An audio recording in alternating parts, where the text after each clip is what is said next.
Simula pagkabata, ay magkaibigan na ang pamilya ni na Morgan at Karina.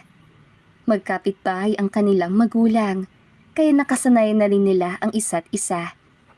Ngunit masyadong tahimik na bata si Morgan at madaldal naman si Karina. Ganun pa man ay hindi ito naging hadlang at lumaki sila magkasundo.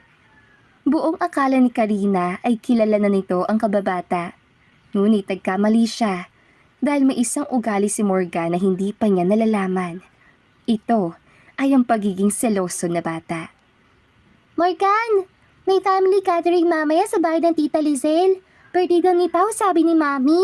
Anong ipipigay natin? Magiliw na tanong ni Karina nang makita si Morgan sa labas ng bahay nito. Nag-isip naman ang bata si Morgan at tumingala sa langit. Wala. Ano? Wala tayong ibibigay? Hala, baka magalit sa atin si Pao, Morgan. Pao? Karina, his name is Paulo. Can you call him that? What's wrong if I call him Pao? Ang cute kaya. Kasing cute ko. Napailing na lamang ang 8 anyos na si Morgan at lumapit kay Karina. Kay Paulo may palayaw ka, pero sa akin wala. How unfair is that, Naku, selos ka naman dyan eh. Ikaw lang naman ang kaibigan ko. I'm not. Diyan ka na, papasok na ako sa loob. Hoy, ano ba kasi ibibigay natin kay Pao?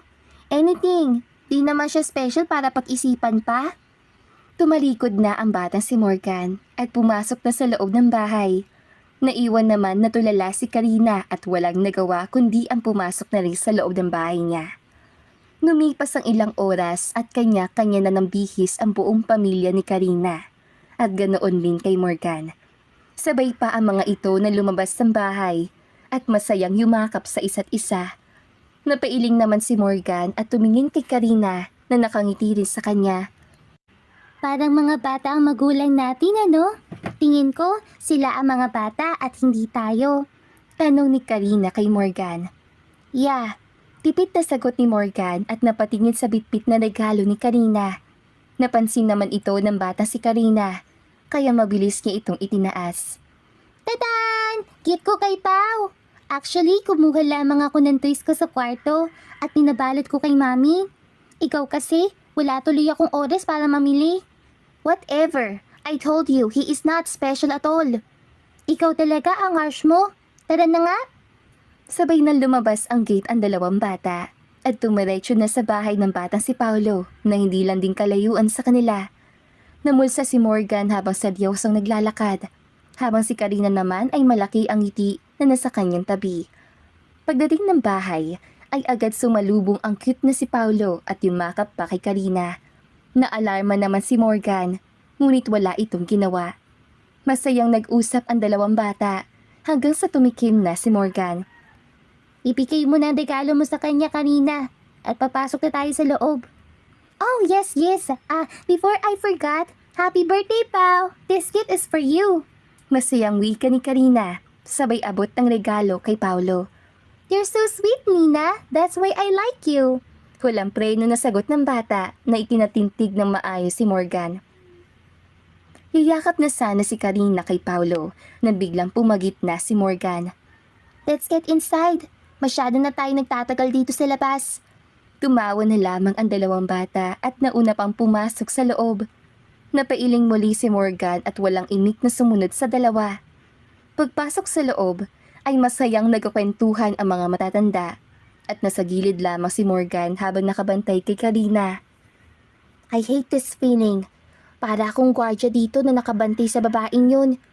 Di bali na kaysa sa maging matalik na kaibigan niya ang Paulo na yun. At may iwan ako sa ere. Bulong ni Morgan at kumuha ng juice. Lumipas ang ilang oras at narinig ni Morgan ang usapang katuwaan ng kanilang magulang kasama ang magulang ni Paulo. Hindi na ako makapaghintay na lumaki ang mga anak natin, mga mare. Saad ng ina ni Karina. Ako rin. Pero dagdagan mo na ng isang babae, Mars, at 2 ang lalaki natin. Sino na lang ang para kay Karina? Tiyak may broken-hearted sa 2 lalaki dahil isa lang naman ang para sa Karina natin. Sagot naman ng ina ni Morgan.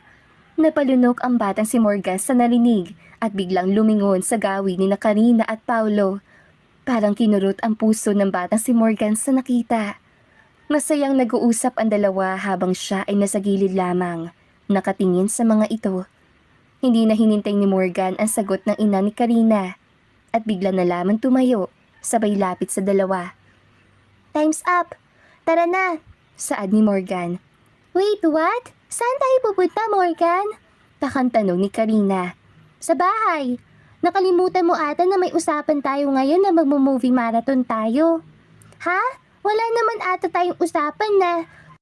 Hindi na natapos ang batang Karina ang sasabihin dahil hawak na ni Morgan ang kanyang kamay at bigla na lamang naglakad na walang paalam kay Paulo. Walang nagawa si Paulo kundi ang tumango habang malungkot na ngumiti kay Karina. Pagdating ng bahay, ay agad nagsala ng CD si Morgan at kumuha ng popcorn. Morgan, manonood na naman tayo ng palabas na yan? Hindi makapaniwala na tanong ni Karina nang makita ang CD na pinasok nito. Yes, mas mag-e-enjoy tayo kung panonoorin natin itong muli kaysa sa makipag-party kina Paolo. Now eat, it's your favorite. You're impossible! Tanging nasabi ni Karina at sumubo na ng popcorn. Napangiti naman ng lihim si Morgan dahil alam niyang hindi siya iiwan ng kababata dahil lang sa paulit-ulit na nilang napanood ang palabas sa Power Rangers. At least dito, alam kong nasa akin ang atensyon mo, Karina. I don't care if you hate me. Ayokong makita kang tumatawa kaharap ang Paulo na yun. Si isip ng batang si Morgan. Lumipas ang ilang taon at nasanay na si Karina na kasama si Morgan kahit sa eskwelahan. May ibang mga kaibigan din sila, ngunit gumagawa pa rin ng paraan si Morgan upang masolo si Karina. Hindi pa naiintindihan ng batang si Morgan kung ano ang nararamdaman niya para kay Karina. Ngunit isa lang ang alam niya. Ayaw niyang may kasamang iba ang kababata. Hanggang sa nag-aral na sila ng kolehiyo at ganap ng binata si Morgan at dalaga na rin si Karina. Sabay silang pumunta ng paaralan, ngunit agad ding maghihiwalay pagdating doon dahil engineering ang kurso ni Karina at nursing naman ang kinuha ni Morgan. Susunduin kita mamayang tanghali, Karina, at sabay tayong kakain sa labas. Wika ni Morgan na pinagbuksan ng pinto si Karina sa kotse nito. Oh, no need. May usapan kami ngayon ng mga kaibigan ko at kakain kami sa labas. So, sumama ka muna sa mga friends mo, okay?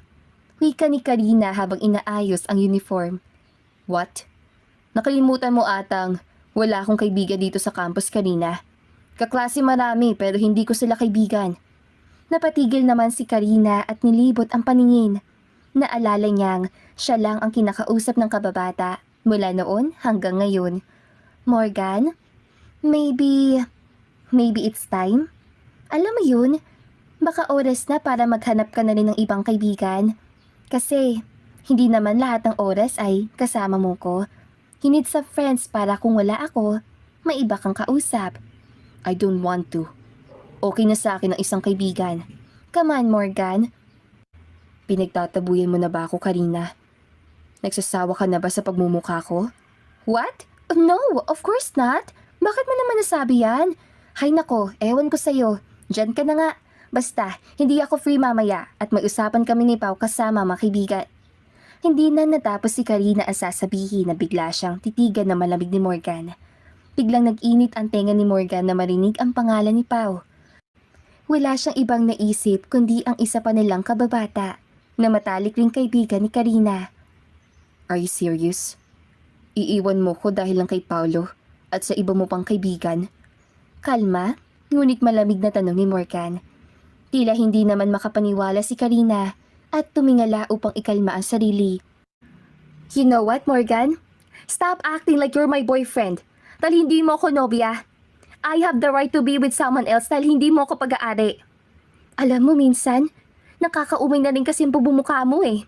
Kaya please, let me go with my friends. Hindi ko kasalanan na wala kang ibang kaibigan. Walang preno na wika ni Karina sa harap ni Morgan. Hindi niya napansin na pinagtitinginan na pala sila at napakalakas na rin ang kanyang boses. Parang nagising naman ang dalaga. Arak mga hawa si Morgan. Ngunit mabilis itong umatras. Nagulat si Karina at hindi makapaniwala na umatras ang binata sa kanya. Fine. Sorry din. Sorry at hindi ko kaagad napansin na Nauumay ka na pala sa akin. Go on, hindi kita pipigilan. Dahil kaya ko naman ang sarili ko na wala ka. Malamig na wika ni Morgan at mabilis na tinalikuran si Karina. Parang binuhusan na malamig na tubig si Karina at mabilis na sumunod kay Morgan. Morgan, wait! Wait lang! Tawag ni Karina dito. Ngunit tuloy-tuloy lamang ang lakad ng binata. Hindi ito naabutan ni Karina at doon niya naramdaman na nasaktan niya ang matalik na kaibigan. Nalumo na naghanap ng maupuan si Karina at hindi pinansin ng kakaibang mga titig ng iba pang estudyante. Lumipas ang ilang araw. Nakaramdam ng lungkot si Karina dahil hindi mala siya sinundo ni Morgan tulad ng dati at hindi na rin siya hinatid sa paaralan kapag may pasok sila. Parang kinurot ang puso ni Karina isang araw na makita niya si Morgan sa kantin na may ibang kasamang babae. Ngumingiti ito habang kausap ang babae na bihira lamang niyang makita kapag magkasama sila. Ah, ganun. Sumasaya kausap yung babae yan kesa sa akin. Hoy, mas maganda ako dyan, Morgan. Mukha naman chihuahua yung kasama mo. Gigil na wika ni Karina habang nakatitig sa malayo. Hindi niya napansin ang paglapit ni Paulo sa kanyang likuran. Sino kausap mo, Nina? Ay, asong pangit! Ano ka ba, Pau? Nagugulat ka naman eh. Ang cute mo ha. Sorry na, Nina. Pero, sino kausap mo? Umirap si Karina at binalik ang tingin sa kantin. Ngunit masagulat siya na makitang nakatitig sa kanila si Morgan. Seryoso at malamig ang mga tingin nito. Ngunit agad ding tumayo kasama ang babae. Ang lalaking yun. Hindi ako nagsiselos, hoy. Mukha naman chihuahua yung kasama mo. Inis niyang wika at tinalikuran na si Paulo. Mabilis namang sumunod si Paulo kay Karina at sinabayan itong maglakad. Hindi nila napansin na nakatingin lamang sa malayo si Morgan habang naluluha ang mga mata nito. Talk to her, Morgan. Alam ko nagsiselos ka, kaya kausapin mo na siya. Wika ng babae na naging kaibigan ni Morgan. I can't. Ayaw kong pagtabuyan muli at masabihan ng masasakit na salita. Pasensya ka na at napilitan ka pang sumama sa akin. Ano ka ba? It's fine with me. Naroon ako nung pinahiya ka ni Karina. I feel sorry for you. Mandid lang talaga yung magandang babae ni yun at hindi nakita pagmamahal mo. Hindi ko rin naman sinabi sa kanya. Huli ko na rin nalaman na mahal ko pala siya higit pa sa kaibigan. That's okay. Babalik din ang dating kayo. Soon. But for now, hayaan mo muna akong makasama ka. No hard feelings and no special feelings. I like you being my friend. Hanggang doon lang yun. Napangiti si Morgan at tumango sa babae hanggang sa napagdesisyonan nilang pumasok na sa kanilang klase dahil parehas lang din naman sila ng kurso. Napagkaanan na ng loob ni Morgan ang bagong kaibigan, ngunit pasimple pa rin niyang binabantayan si Karina. Parang piniga ang puso na binata na makitang masaya ang kanyang minamahal kasama ang mga kaibigan nito at para bang hindi ito nasasaktan na hindi na sila magkasama. Huminga ng malalim si Morgan at umiwas ng tingin nang makitang papalapit na si Paulo sa kanyang minamahal. Goodness, hindi pa nga kami nagsisimula, broken-hearted na ako. Bulong ni Morgan at niyuko ang ulo. Sakto naman dumating ang kanyang kaibigan na babae, kaya napangiti siya. Hindi niya napansin na nakatitig pala si Karina sa kanilang dalawa at nakaramdam ito na selos. Ganun pala ha? You're happy without me? Then, I'll be happy here without you. Sa isip ni Karina. Ang maliit na hidwaan ay lumaki pa nang malaman ni Karina na may nobya na si Morgan makalipas ang 3 taon at walang iba kundi ang kasama nitong babae. Narinig niya ito sa isang kumpol na grupo at kung hindi nagkamali si Karina ay parehas ito ng kurso ng kababata. Ang sweet nga nila, ano? Grabe, ang tagal na nila. Bagay rin naman sila kahit sobrang gwapo ni Nurse Morgan. Kinikilig na wika ng babae at rinig na rinig ito ni Karina. Hindi na nakatiis si Karina at tumakbo ito papalayo sa grupo at bigla na lamang tumulo ang mga luha nito. Sunod-sunod ang patak ng luha ni Karina at hinayaan lamang niya ang sarili kung saan siya dalhin ng kanyang mga paa. Nang makita nag-iisa na siya, ay pinakawalan na niya ang mga higbi na kanina pa niya pinipigilan. Sobrang sakit ang nararamdaman ni Karina sa oras na iyon. Hindi niya inakala na sa isang masakit na salita ng kanyang binitawan ay mawawala na sa kanya ng ganun-ganun ang binata. Sobrang nagsisi si Karina sa nagawa, ngunit huli na ang lahat dahil nagbago na si Morgan sa kanya. Humiga sa damuhan si Karina at pinikit ang mga mata. Napagdesisyonan niya na huwag na munang pumasok sa klase dahil wala naman silang gagawin, lalo pa at malapit na ang kanilang graduation day. Samantala si Morgan naman ay hindi mapakali habang nakikinig sa guro na nagsasalita sa kanyang harapan. Napansin ito ng kaibigang babae at agad nagtanong, "Si Karina na naman ba?"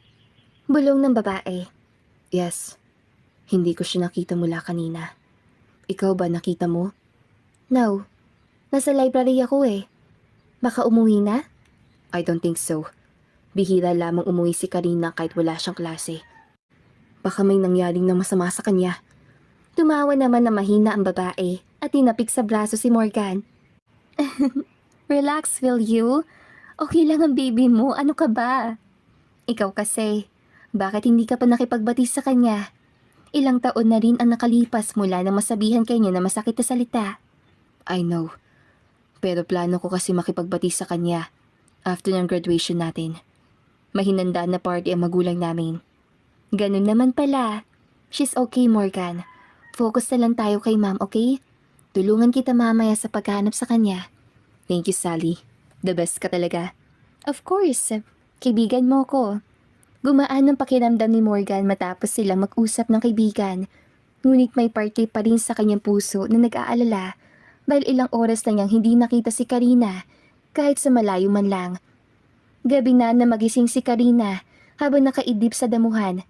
Biglang kinabahan ang dalaga na makitang madilim na ang paligid at may kumaluskos pa sa kanyang likuran.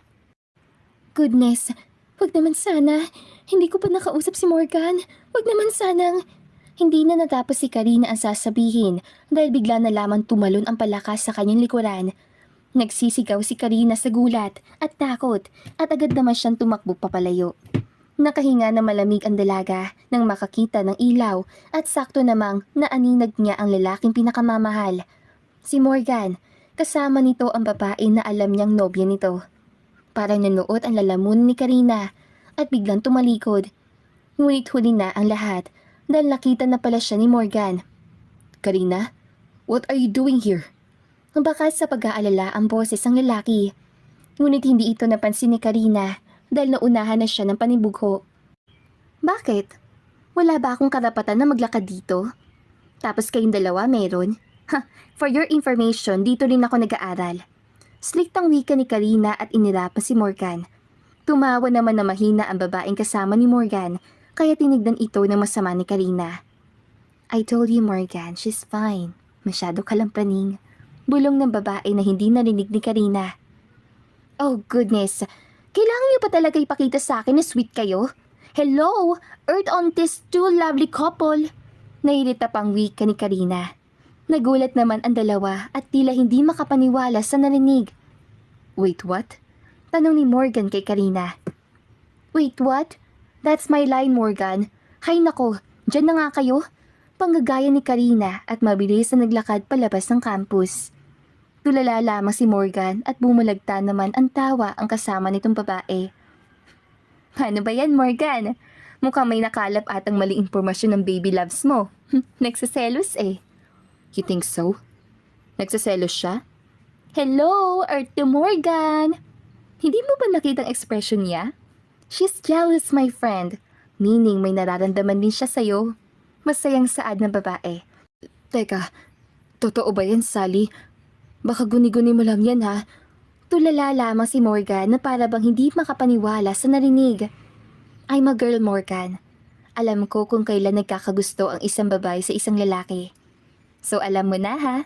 Maghanda ka na para magkaayos sa kayo. Para naman makapaghanap na ako ng lalaki. Napagkamalan tayo eh." "Huwag ka na magpakabakla, ha? Wala akong kaibigan na bakla." Tuwang-tuwa na tumawa si Morgan at niyakap ang kaibigan. Natatawa na lamang ito at tinapik ang likod ni Morgan. Hindi nila napansin na may nakatingin pala sa kanila sa malayo. "Grabe ang sakit, ha? Noon, sa akin ka lang yumayakap. Ngayon sa ibang babae na. Bulong ni Karina at pinahid ang luha na pumatak na naman galing sa kanyang mga mata. Lumipas ang ilang buwan at nakapagtapos na ang dalawa ng kursong nursing at engineering. Masayang masaya ang kanilang mga magulang at naghanda ng malaking selebrasyon sa bahay mismo ni na Morgan. Kinakabahan naman si Karina dahil alam niyang magkikita na naman sila ng dating kababata. Ilang buwan na rin siyang umiiwas rito dahil ayaw niyang saktan ng kanyang damdamin. Karina, iha, tara na! Tawag ng kanyang ina. Nariyan na po, mama! Sagot ng dalaga at nanginginig pa ang kamay habang kinuha ang isang box para kay Morgan. Okay, Karina. Kaya mo yan. Inhale, exhale lang. Tamang picture-picture lang at umuwi ka na agad. Alam naman natin na naroon ang nobya niya. Kaya kalma ka lang. Okay lang magselos, pero wag pahalata, okay? Okay? Saad ni Karina sa sarili at huminga ng malalim. Nanunubig na naman ang kanyang mga mata, ngunit pilit niya ito tinatago. Ngumiti ng isang beses ang dalaga bago bumaba ng kwarto at agad lumabas ng bahay. Todo forma naman si Karina kahit katabi lamang ang kanilang bahay ni Morgan. Pagpasok sa loob ay nagulat siyang makita na maraming estudyante sa loob na kakilala niya. Nakita rin ni Karina ang isang babae na nobyo ni Morgan. Napalunok si Karina at ngumiti ng tipid. Lumapit siya sa dalawa at binigay ang box na may laman na relo. Congratulations to us. Para sa iyan, saad ni Karina kay Morgan. Hindi naman nakapagsalita si Morgan at siniko pa ito ng kaibigang babae. Oh, yes. Thank you. Saad ni Morgan at tumingin sa kaibigan na babae. Oh well, doon muna ako ha. Usap muna kayo. Wika nito at agad iniwan ang dalawa. Parang nakadama ng pagkailang ang dalaga si Karina at umiwas ng tingin. Ganoon din si Morgan dito. So, kamusta na kayo ng girlfriend mo? Wala sa sarili, na tanong ni Karina. Nagulat naman si Morgan at ngumiti ng tipid. Do you mean Sally? We're good. But Sally is my girlfriend, hindi girlfriend. Babaeng kaibigan, hindi babaeng kaibigan. Pagpapaintindi ni Morgan kay Karina. Napatulala naman si Karina at sinundan ng tingin ang babaeng nakakaalis lang at nakipag-usap sa ibang estudyante. Oh, bakit para nagulat ka dyan?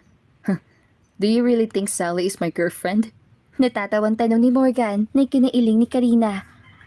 I thought, bakit nasabi ng mga nursing students na kayong dalawa at ang sweet niyo, Abel? Ikaw talaga. Kaya ka ba mas lalo lumayo sa akin? Dahil akala mo may nobya ako? Ha? Asa ka? May Paulo ako, no? Akala mo dyan? Kunwari galit na wika ni Carmina at umirap pa sa kawalan.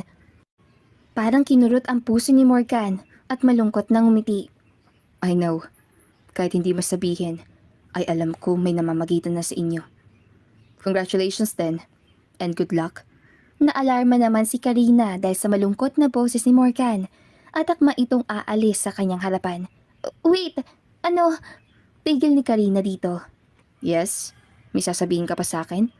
No, I mean, yes. Teka, bakit parang ako ata sumusuyo sa'yo? Nasaan ang gift ko, Abed? Kingin na pala ngayon? Porque not in good terms tayo, wala ka nang ibibigay sa akin ha, Mr. Nurse? Huh? Oh, yes. Nasa taas ang gift ko para sa'yo. Mamaya ko na ibibigay. Walang gana na wika ni Morgan. No! Ngayon na! Mabilis sa sagot ni Karina. Nagulat pa ang binata, ngunit agad ding tumango. Sa kwarto na muna ako. Wika nito at mabilis sa tumalikod kay Karina.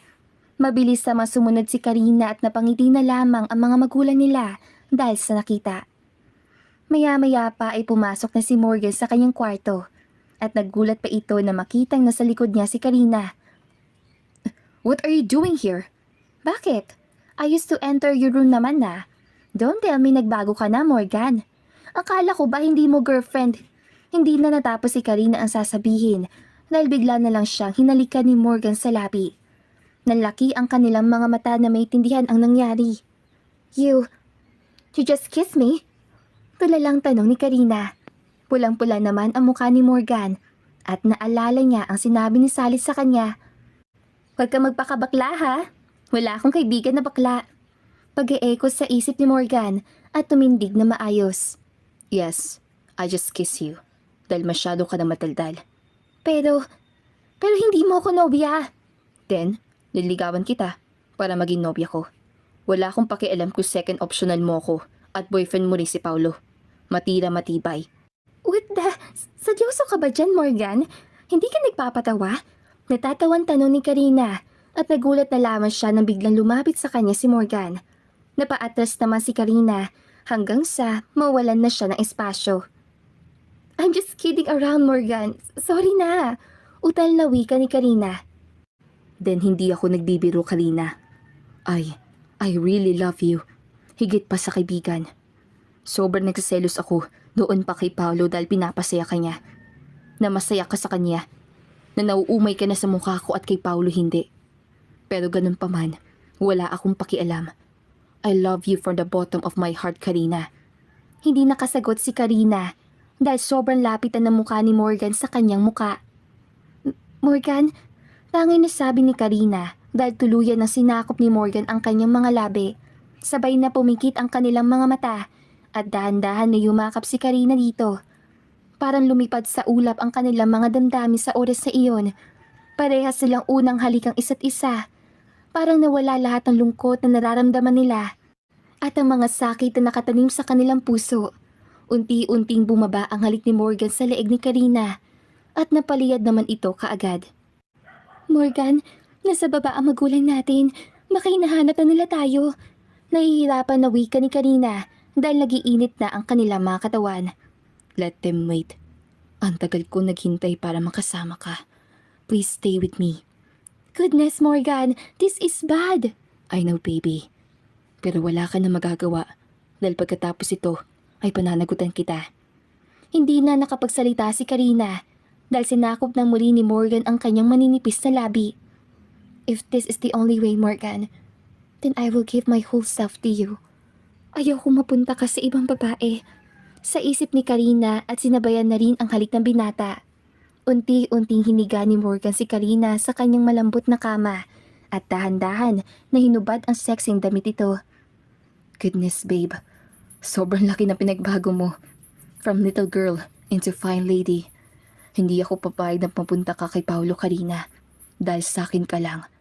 Puno ng pagkasabik na wika ni Morgan. Napahalinghing naman si Karina at ngumiti ng matamis kay Morgan. I have something to tell you first, Morgan. What is it? Hindi kami ni Paulo. Kaibigan ko lang siya. And he likes someone else. Talaga? Bakit ang sweet niyo? Bakit sweet rin kayo ni Sally, Napangiti na lamang si Morgan at tuluyan nang sinakop ang malulusog na dibdib ni Karina. Napaliyad at napasabunot ang buhok si Karina dahil sa kakaibang nararamdaman. Alam niyang wala siyang pagsisisi sa anumang mangyari sa kanila dahil mahal na mahal niya si Morgan. Matapos magsawa sa dibdib, ay bumaba sa puso ni Karina si Morgan. Nagpipigil na rin ng hininga si Karina at naghanda sa susunod na mangyayari. Morgan, huwag dyan! Nahihiyang wika ni Karina nang makita na pumesto na sa gitang bahagi ang lalaki. Ngunit umiling lamang si Morgan at ngumiti ng pilyo kay Karina. I love you. Bulong ni Morgan at sinunggaban na ng halik ang pagkababae ni Karina. I love you too, Morgan. Tanging sagot ni Karina at pinikit ang dalawang mata. Napaawang na lang ang labi ng dalaga dahil sa kakaibang sensasyon na pinaramdam sa kanya ng kababata. Matapos magsawa ay bigla na lamang tumayo si Morgan at pinaluhod si Karina. Nagtaka naman ang dalaga, ngunit nang makita niya ang nag-aapoy na mata ni Morgan ay kaagad niya itong nakuha. Sorry, baby. Pero advance honeymoon na natin ito, okay? I'll make you happy, Karina. Bulong ni Morgan na nagpapabilis ang tibok ng kanyang puso. And I'll make sure you're satisfied, love. Sagot ni Karina, sabay lunok ng sariling laway. Binabanan ni Morgan ang pantalon at tumambad sa mukha ni Karina ang alaga nito na galit na galit. Nasa tamang edad na si Karina, kaya alam niya ang susunod na gagawin. Kinakabahan naman siya nang maisip na baka hindi niya maibigay sa minamahal ang nais nito. Ganoon pa man ay nanginginig ang kamay ni Karina habang dahan-dahan na hinawakan ang alaga ni Morgan. Unti-unti itong nilaro ni Karina hanggang sa nakita niyang napapikit na si Morgan sa sarap na nararamdaman. Napangiti na lamang si Karina at tinuloy ang ginagawa. Nagigigil si Morgan sa ginawa na minamahal at hawak-hawak pa nito ang ulo hanggang sa buhok ni Karina. Maya-maya pa ay bigla na lamang itong pinatayo ni Morgan at dahan-dahan na pinahiga sa kama. Pumesto na si Morgan sa ibabaw ni Karina at titig na titig sa mata ng dalaga. "This is my gift for you." Wika ni Morgan at tuluyan nang pinasok ang kuweba ni Karina. Napaliyad sa sakit ang dalaga, ngunit nakahawak pa siya sa bewang ni Morgan. Tuloy-tuloy lamang sa paglabas-masok si Morgan hanggang sa sabay nilang narating ang langit ng kanilang inasam-asam. "You're mine now, baby. Only mine." Bulong ni Morgan at pinikit ang dalawang mata na nasa ibabaw ni Karina. Napangiti na lamang ang dalaga at hinalikan sa ulo si Morgan. "I'm only yours, love. Only yours." Nakatulog na rin si Karina dahil sa pagod at nagising na lamang sila dahil sa isang katok galing sa pinto. Napabalikwas ng bango si Karina at bigla na lamang kinabahan dahil naisip niya ang kanilang magulang. "Morgan, wake up! Baka nasa labas na mama!" Nagising naman si Morgan at yumakap kay Karina. "Hayaan mo silang makita tayo, babe. Mas madali kung mahingi ang kamay mo sa kanila." "Tumayo ka na dyan! Sabi..." Hindi na natapos si Karina sasabihin dahil bumukas na ang pinto at bumungad sa kanilang harapan ang gulat na mukha ng kanilang magulang. Parang tinakasan ng bait si Karina dahil sa takot. Parehas silang hubad ni Morgan at nakayakap pa ito sa kanya. "Mama, let me explain." Hindi na naman natapos si Karina sasabihin dahil sabay na nagtatalon ang dalawang ginang at tawang-tuwa pa sa nakita. "Mare! Lola na ako!" Masayang wika ng ina ni Morgan. "Ako rin! Tara na at mag-shopping na tayo para sa baby." Sagot ng ina ni Karina. Nagpatulala na lamang si Karina sa dalawang babae at tumingin sa dalawang lalaki. Napalunok si Karina na makitang seryoso ang kanyang ama. "Daddy?" Tawag ni Karina sa kanyang ama. "Magbihis na muna kayo at bumaba na kayo ng kwarto. Umalis na ang lahat ng bisita. Mag-usap tayo sa baba." Parang binuhusan ng tubig si Karina na makitang tumalikod na ang dalawang lalaki. Masayang tumingin ang dalawang donya kay Karina at Morgan. "Sa baba lang kami mga anak ha. Take your time guys, hindi kami galit." Nasapo na lamang ni Karina ang sariling noo at napatingin pa kay Morgan na marinig ang tawa nito. "Seriously Morgan, hindi ka ba talaga nabahala kina daddy?" "Nope. I know your dad likes me to be your husband.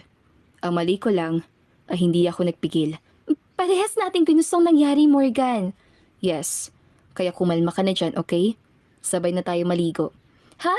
No, I mean, mauna ka na. Medyo masakit pang pagkababae ko." Ngumiti na lamang si Morgan at bigla na lamang kinadkad na parang bagong kasal ang dalaga. Napahalakhak na lamang si Karina at sinubsob ang mukha sa dibdib ni Morgan. Sabay silang dalawa naligo at sabay na bumaba ng kwarto, suot ang damit ni Morgan. Pagdating sa baba ay kinakabahan na naman ang dalaga dahil seryoso ang mga mukha ng kanilang mga magulang. "Papa, Mama, pananagutan ko po si Karina. Hindi po ako nagsisisi sa nagawa namin dahil mahal na mahal ko po siya." Seryosong wika ni Morgan. Ilang segundo lang ang katahimikan at nagulat ang lahat na bigla na lamang nagtatatalo ng parang bata ang dalawang lalaki. "Sabi ko sa'yo pare noon pa man, gusto na ng anak mo ang anak ko." Masayang wika ng ama ni Karina. "Oo nga pare, magkakaapo na tayo at magiging anak ko na si Karina." Masayang sagot ng ama ni Morgan at nagyakapan pa sa tuwa ang mga ito. Napailing na lamang si Morgan at Karina dahil sa pagiging isip bata ng kanilang mga magulang. Ngunit ganoon pa man ay nagpapasalamat ang dalawa dahil walang naging kontra ang kanilang magulang sa kanilang pagmamahalan. Kinabukasan, namamanhika na si Morgan kasama ang kanyang magulang sa bahay ni Karina. Nakatabi lang mismo ng kanilang bahay. Masayang pinag-usapan ng dalawang pamilya ang kasal na gaganapin mismo pagkatapos ng 5 buwan. Naging maganda ang takbo ng pamamanhika ng pamilya ni Morgan at labis itong ikinatuwa ni Karina. Lumipas ang 2 buwan ay napag-alaman ni Karina na nagdadalang tao siya at labis itong ikinagalak ni Morgan lalo na ng kanilang pamilya. Napag-usapan nilang wag muna ituloy ang kasal at pagtuunan muna ng pansin ang pagbubuntis si Karina. Wala naman tutol dito si Karina at Morgan dahil para naman ito sa kanilang magiging anak. Wala nang mahihiling pa si Morgan dahil sa kabila ng lahat na nangyari ay magiging isang pamilya na sila ng kanyang kababata. Nagsiselos man siya kay Paulo. Napag-alaman niya naman na siya lang ang mahal ni Karina. Nagkaroon na rin ng sariling pamilya si Paulo at ganoon din si Sally. Masaya sila para kay Morgan at Karina. Ganoon din ang dalawa sa kanila. Makalipas ang ilang buwan ay isinilang na ni Karina ang isang malusog na batang babae at kuhang-kuha nito ang gwapong mukha ni Morgan. Napangiti na lamang ang dalawa nang makitang pinag-agawan ng kanilang magulang ang unang apo ng mga ito. Lumipas ang 2 buwan matapos manganak ay ikinasal na sa simbahan sina Morgan at Karina. Nagpapasalamat sila sa isa't isa dahil lumipas man ng ilang taon, nananatili nilang mahal ang bawat isa. At dito na nga po nagtatapos ang magandang istoryang ito. Maraming salamat po!